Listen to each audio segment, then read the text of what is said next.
An unknown frontier lawyer, when he threw his hat into the presidential ring in 1860, Abraham Lincoln was considered by many a country bumpkin given to storytelling. But his stories went beyond humor, relieving stress, and carried his philosophy and his beliefs. A whimsical and devoted family man, a shrewd and determined politician, a private and troubled individual burdened by personal loss and national tragedy. Lincoln's life experience honed him into the able and innovative commander-in-chief who guided us through the ultimate national crisis, the American Civil War. Lincoln expressed difficult concepts in simple yet profound language, reaching the common man. His intellect, coupled with his deep humanity, made him the definitive leader of our nation. He preserved the Union. Even the defeated Southerners felt his influence, many of whom soon realized at his untimely death that they had lost perhaps their best friend. Presenting Lincoln here is Phillip Chetwynd, who began portraying Lincoln in 1987 in performances from Virginia to Maine, from the Cub Scouts to the White House, under the name Lincoln for the Ages. I recall that when I ran for president in 1860, I was solicited by the newspapers for an ancestry in my family. I had to tell them that I don't know much about my ancestry other than the fact that my grandfather was killed by Indians while settling on a piece of land in Kentucky. I know this because my father saw him killed and told me. Myself, I was brought into this world in February of 1809. I led a very simple life as a child, as our family didn't have much money. I went to school in what I call littles, a little here and a little there.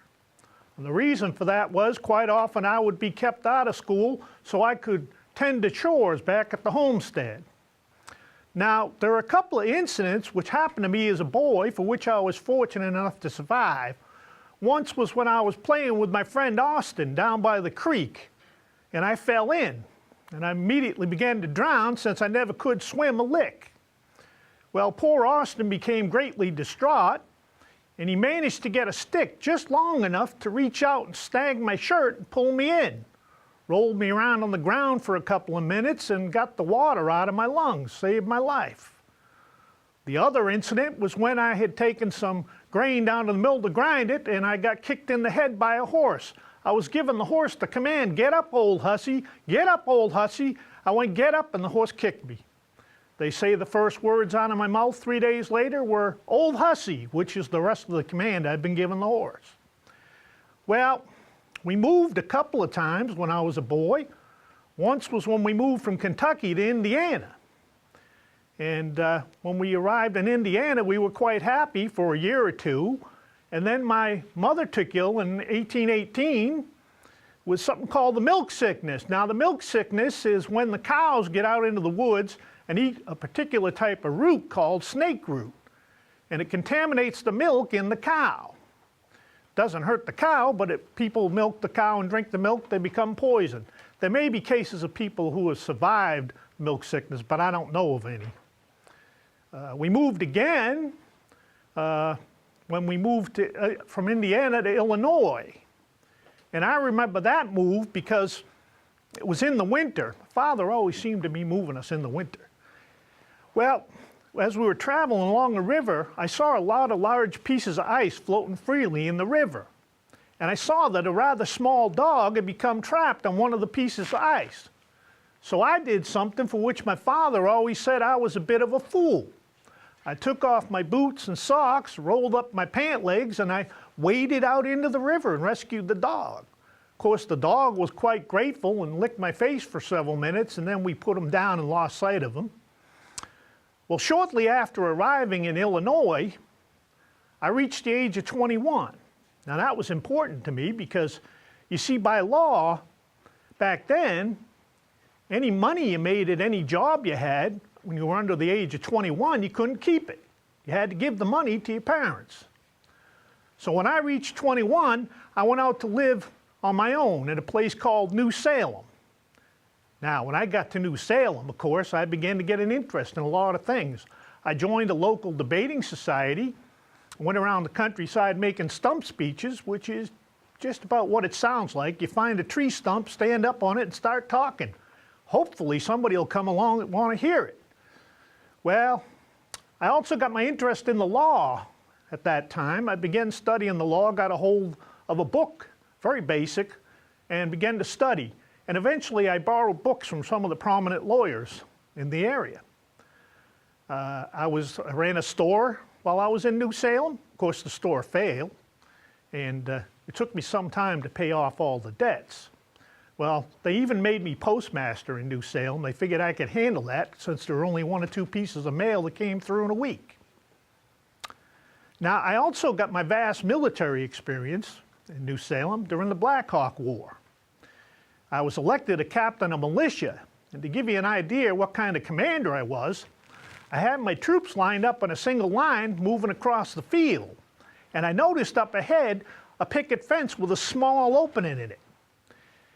And I couldn't remember what the command was to make them go from one line into columns of 2.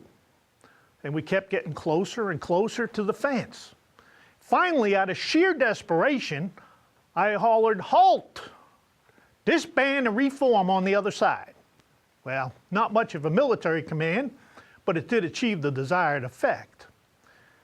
There was one thing my friends said to me when I was in New Salem, because I had not been a success at anything, is they said there's always one profession you can get into, and you don't even have to be too smart to do it. Well, I thought that sounded pretty good. I said, "What's that?" They said, "You can get involved in politics." Well, I took them up on that, and I did get involved. I served 4 terms in the Illinois State Legislature. Of course, I didn't do much there but take up space. And I served 1 term in the U.S. Congress. That was under the Polk administration during the Mexican War. I was very unpopular at that time because I did not support the Mexican War.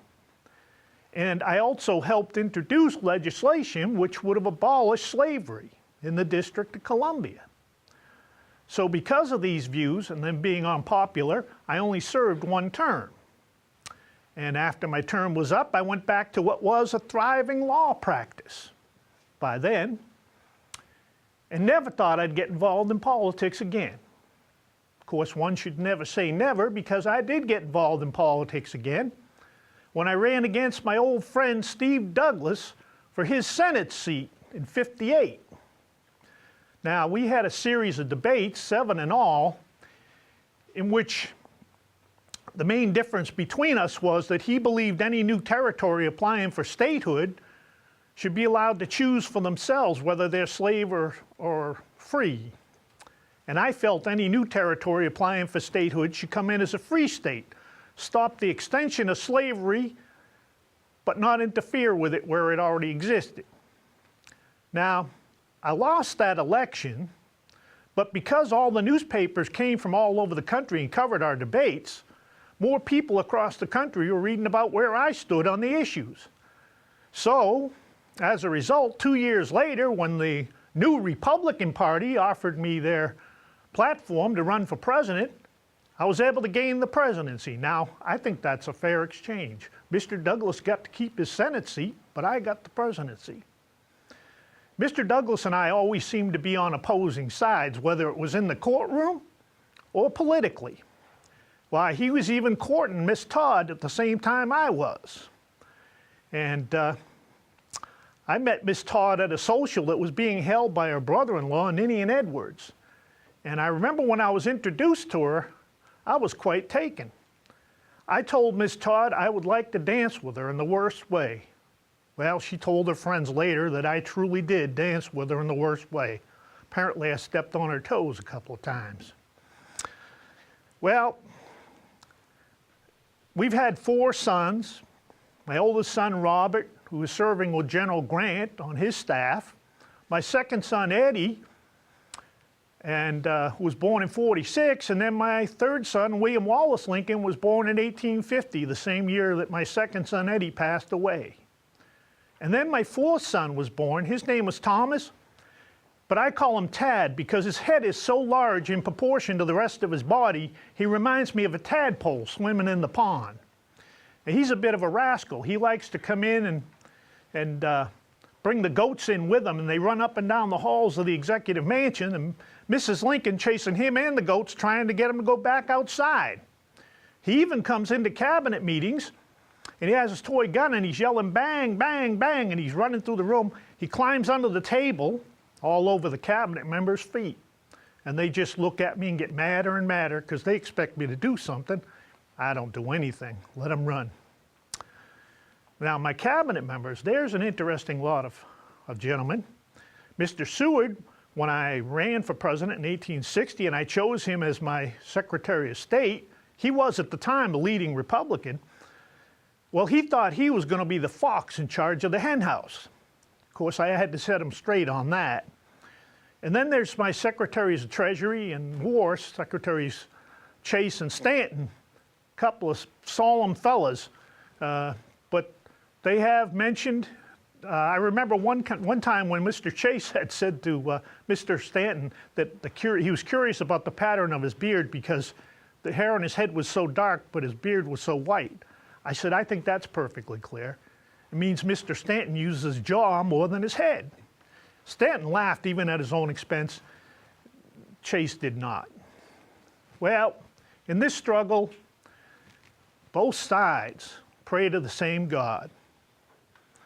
Yet one would destroy the nation, while I have the solemn duty of preserving it. May God, in his infinite wisdom and mercy, secure a just and lasting peace, that we might once again be one nation under God.